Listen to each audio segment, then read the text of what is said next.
mujeres que lo pensaron antes y mejor. Todo lo que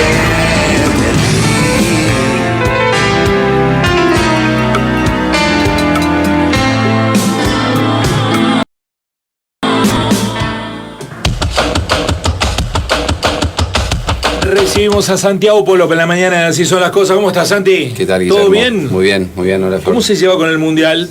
Bien, con mucha tensión, por supuesto. Mucha tensión. Sí, yo soy un gran fanático del Mundial, con todas las codas que tiene un Mundial como el de Qatar, obviamente, que sí, las has dicho muchas, pero el fútbol me gusta muy mucho. Bueno, ahí estamos todos, ¿no? Con esa cosa interna que uno no sabe qué es. No sabe qué es. No sé. Ayer escuchaba algo que es filosófico, porque un periodista lo entrevistaba a Sebastián Wanreich y menospreciaba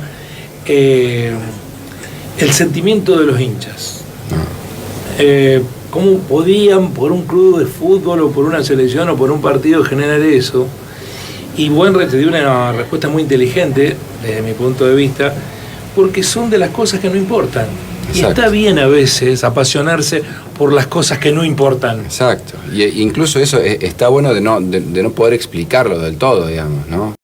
Pues son cosas, digamos, que realmente no pueden manifestarse plenamente racionalmente, porque justamente tienen componentes del orden de lo irracional, del orden de lo extremadamente pasional del ser humano. El periodista lo corría por ahí y decía, pero ¿qué beneficio te trae material a vos? No, eso le dice, justamente es eso, que es de las pocas cosas que vos no lidias con ningún beneficio material. Claro. Es algo inmaterial. Exacto. En una sociedad en donde a todos se nos impone que lo material importa, claro, ser hincha de una selección o de un club es inmaterial. No importa. Hay un goce por el solo hecho de ser, ¿no? De pertenecer. Bueno, pero vamos a hablar de otra cosa. Hoy en Así Son las Ideas, las reflexiones, el filósofo y politólogo Santiago Polop habla sobre el malestar en la cultura con la política. Bueno, pareciera evitar en la cultura occidental un malestar generalizado contra la dirigencia, la práctica, las instituciones de la política, de gobierno en general y de gestión estatal en particular. Se traduce el malestar, podría pensarse, en 4 formatos. Uno que podemos llamar de violencia material extrema, por ejemplo, el intento de asesinato a la vicepresidenta o el intento de asesinato a la presidenta de la Cámara de Representantes de los Estados Unidos, Nancy Pelosi. En segundo lugar, ¿no?, una manifestación de violencia simbólica extrema, que serían las manifestaciones de odio, de muerte a representantes o funcionarios, o deseos expresos de extinción de ciertas instituciones de gobierno. Un tercer formato podría ser la apatía, el desinterés o la desesperanza en lo que acontezca con las formas políticas. Y un cuarto que sería, digamos, de tensión reconfigurativa, es decir, aquello que apuesta, digamos, a modificar el modo en que la política acontece.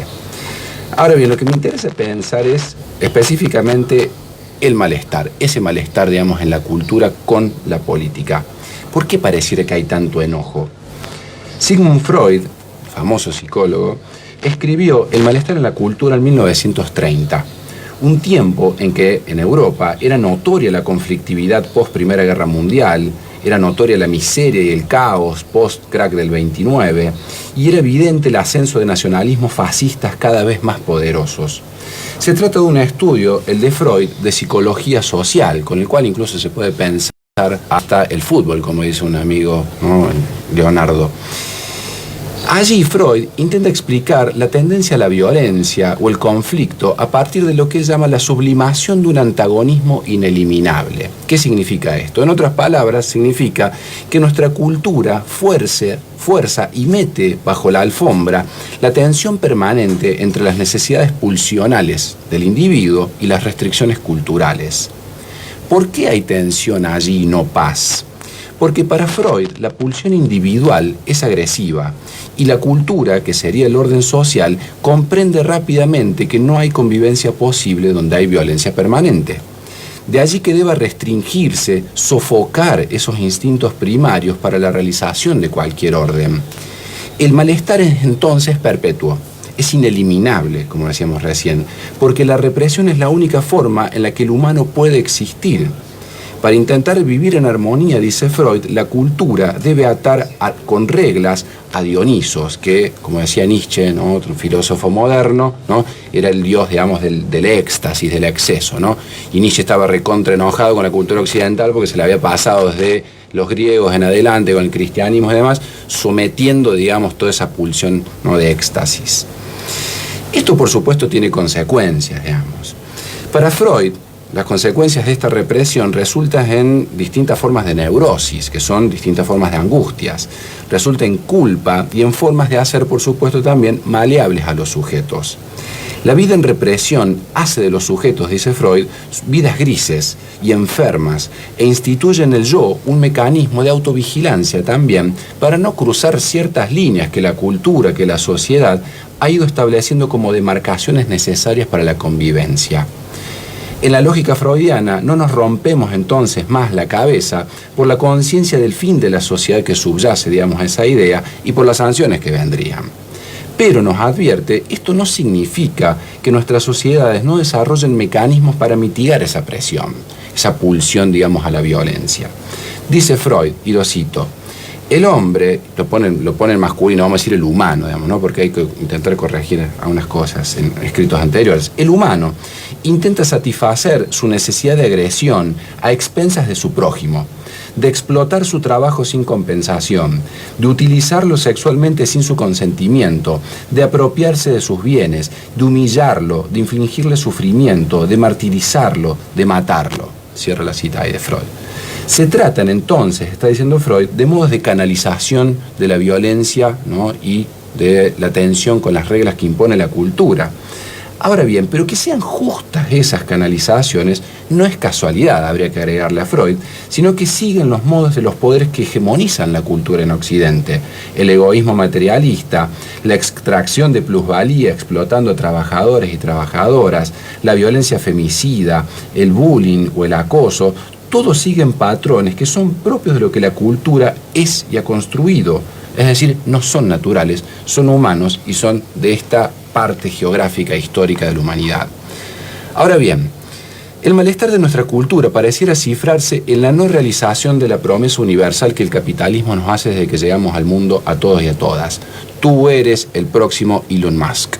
O, por lo menos, que si te esforzas lo suficiente, el premio es que tendrás un acceso total al consumo, ¿no? Esto pareciera operar como la regla ordenadora que reprime la angustia del trabajo infinito y la paga siempre insuficiente de la inmensa mayoría, salvo la pequeña minoría, que se ofrece a la vista incluso, tal vez, como la prueba viviente del si querés, podés. La renuncia a la rebelión de la miseria tal vez tenga que ver con el reemplazo de la autoridad a la cual hay que satisfacer con la obediencia. Como sostiene, entre otros, Jorge Alemán, el neoliberalismo logró la extraordinaria tarea de instituir como autoridad a la economía productiva, tanto a nivel cultural como, y este es el cambio clave, como la estructura psíquica del individuo. Allí, como el superyo, diría Freud, como mi estructura de vigilancia interna, actúa la culpa o la angustia de no ser lo que sé o lo que me reclama, ¿no?, lo que se reclama de mí, más productivo, más proactivo, más resiliente, más flexible al trabajo precario, más dispuesto a aceptar la que me toca. Y hay en consecuencia, ¿no?, hay una consecuencia más, perdón, que Freud ya advertía en relación a la culpa. Renunciamos a la satisfacción funcional para no perder el amor frente a la autoridad. Es decir, nos debemos a los dioses de la productividad, de la eficiencia, de la proactividad. No hay lugar para la indisciplina, los obstáculos o lo no productivo, lo que afecta el mérito. En definitiva, diría Freud, renunciamos a rebelarnos. El problema es que sí existen ámbitos para la lógica neoliberal, son efectivamente ineficientes, improductivos o son obstáculos. Creo que el neoliberalismo ha emprendido una cruzada contra el poder del sujeto y sus posibilidades. De eso se trata el malestar de la cultura con la política, de despolitizar a la cultura para que las reglas de convivencia las imponga solo el mercado. Siempre hubo funcionarios de la política de gobierno que no hicieron lo que se les mandató, o que pararon su cargo, o que son indolentes a los demás. ¿De dónde viene entonces este impulso epocal de rasgarse las vestiduras contra el sistema de la política? Por supuesto, digo que es un sistema lleno de fallas y de grises y de excrescencias como Oscar González o como Luis Juez o como José López. Ellos no son el asunto aquí. Lo que me preocupa es que se utilizan sus casos o sus impudicias como prácticas que abonan la desafección de la mayoría a la política o el rechazo violento del sistema político. Podríamos decir que el neoliberalismo vira la necesidad de satisfacer la agresión cultural hacia las estructuraciones del poder que se tardó siglos en construir, a pesar de sus enormes errores, a través de la democratización de las libertades que garantiza el Estado y la propia comunidad política. El neoliberalismo pretende cerrar o obturar por lo menos la brecha del sujeto, esa que, dice el psicoanálisis lacaniano, es la que impide configurarlo como un único destino. Es sintomático de su apuesta el hecho de que el malestar de la cultura con la política se orienta específicamente a ciertos ámbitos, específicamente a la política electoralmente decidida, ¿no? Y que oculta y que protege otros de mayor peso en nuestras vidas, como el poder judicial, o el poder corporativo, o el poder mediático, o el poder financiero. Ámbitos, insisto, que deciden las reglas de la cultura, pero que están a salvaguarda de la intervención de lo común, del común, nuestra. No es raro las diatribas de odio contra el Estado, contra las leyes laborales o contra los sindicatos, cuando es cada vez más evidente que de ninguna manera constituyen el poder de decisión. No es raro que no esté en el sentido común, el encono, el malestar contra las patronales empresarias que se quedan año a año con más ganancias y los trabajadores y las trabajadoras con menos. No es rara, ¿no?, que falte la bronca contra esa corte que pone una cautelar que favorece a un multimedio y perjudica a todo el país al no permitir declarar a Internet como un servicio esencial. O el malestar en contra o por la firma de un préstamo con el Fondo Monetario Internacional para destruir la soberanía económica por una deuda imposible de pagar. ¿Dónde está ese malestar? La autoridad cultural de nuestro tiempo mantiene a resguardo las claves que instituyen las reglas de la represión y del ordenamiento social. Dirige la culpa al sujeto, que no se esfuerza lo suficiente, o a la dirigencia política, a cierta dirigencia política, por supuesto, y postula la autoorganización de la sociedad civil vía el mercado, algo que ya los filósofos de la modernidad, como Hegel, filósofos que no eran, digamos, anarquistas, ni revolucionarios, ni socialistas, ya apuntaban que la mera organización o la autoorganización de la sociedad civil era el suicidio de las libertades. En tanto, siempre la sociedad civil, en el marco del capitalismo, se organiza por la administración de la riqueza, que controla los resortes de lo posible y de lo imposible. El malestar de la cultura con la política, hay que advertirlo, es parte del proceso de destitución del poder que el neoliberalismo emprendió contra lo que queda de democracia y de potencia democratizadora. Aplausos de pie, Sandy. Y sobre todo en un tiempo en donde los propios efectores de la política están en un discurso contra la política, ¿no? Porque si uno lo escucha a Milei, sí, claro, a Juez, a Patricia Bullrich. Yo creo que es su función, digamos, ¿no? Están allí para eso. Son, digamos, como vamos a decirlo así, como una imagen de película de espía, como los topos, ¿no?, puestos para romper desde adentro.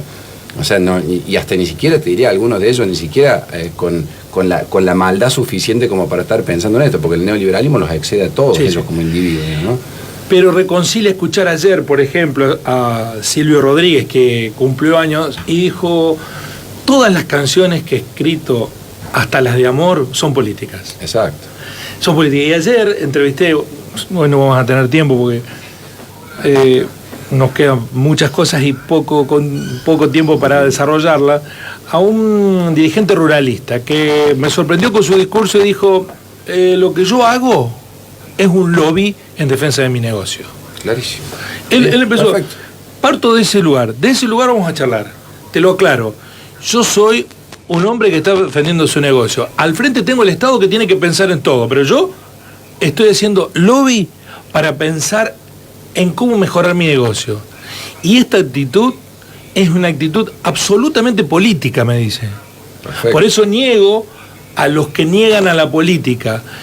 Después el Estado tendrá que ver qué hace con lo que yo le pido y con lo que le pide a los demás, y lo quiero sentado, y yo sentado al frente negociando el Estado, pero yo soy un lobista de mi negocio. Si todos tuviéramos en claro esas reglas de juego, Exacto. viviríamos en una sociedad más normal. Exacto. Lo que pasa que para algunos... Uno diría que son aclaraciones que tal vez en algún punto ni habría que hacer, pero que haya que hacerlas y que nos llame la atención, digo, marca un clima de época especial. Absolutamente. A mí me pasa, digamos, en las clases de ingreso a la vida universitaria, estoy por ahí en algunos ingresos, o en la primera clase siempre lo digo, con chicos de 17, chicas de 17, 18 años, 19, decir, bueno, ustedes tengan en cuenta desde el día 1 que están sentados en un ámbito, ¿sí?, que es pura política. Saquen lo partidario, les digo, pero si quieren, digamos, pensar a la universidad, tienen que pensar en política. Las sillas que ustedes están usando, las veredas que ustedes pisan en la universidad, todo tiene que ver con decisiones políticas, con usos o no usos del poder. No podemos sustraernos de eso, no podemos permitir que se nos sustraiga de eso, porque vamos a perder todas las cuentas, vamos a quedar siempre mal parados. Vamos a perder todas las batallas en contra de aquello que ya tiene el poder en el mundo. ¿Y qué pensás de esto, Santiago, sobre esto de evaluar las intervenciones en la universidad, como se propone? ¿De ¿No? evaluar? Claro que, viste, Las pintadas, las intervenciones como, Sí, claro, sí, de ese bueno, tipo. a mí ese tipo de comisiones de evaluar lo que se va a pensar o lo que se va a hacer siempre me generan como mucha tensión, digamos. Yo cuando esta mañana vi la parte de prensa, lo que se había discutido en el Consejo Superior, me genera tensión, digamos, pensar, digamos, no quién va a evaluar a futuro, no la intervención de cualquier manera, o sea, hay una parte de la política que no se puede controlar, que es la manifestación, es la contingencia. Después se hará la evaluación posterior, eso es lógico, digamos, ¿no?